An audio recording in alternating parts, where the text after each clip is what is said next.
Нема потреба од воведување на карантин во Прилеп.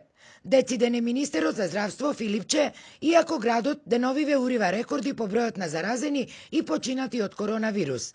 И покрај апелите на градоначалникот Јовановски, кој побара од надлежните да воведат дополнителни рестрикции со цел вирусот да се стави под контрола, министерот тврди оти досегашните мерки дале резултат, а притисокот врз Прилепската болница бил намален.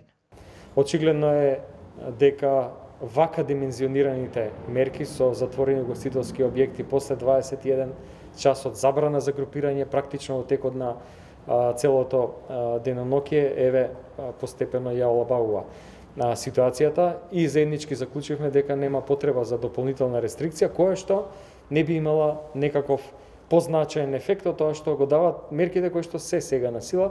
Од утре во инфективното оделение ќе започнат да волонтираат медицински тимови регрутирани од редовите на матичните лекари. Дополнителна мерка која општинскиот кризен штаб ја предложи пред 2 дена.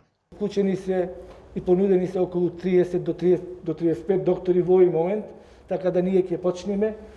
Доволни се 5 или 6 во почеток, па секоја недела ќе се зголемува бројот.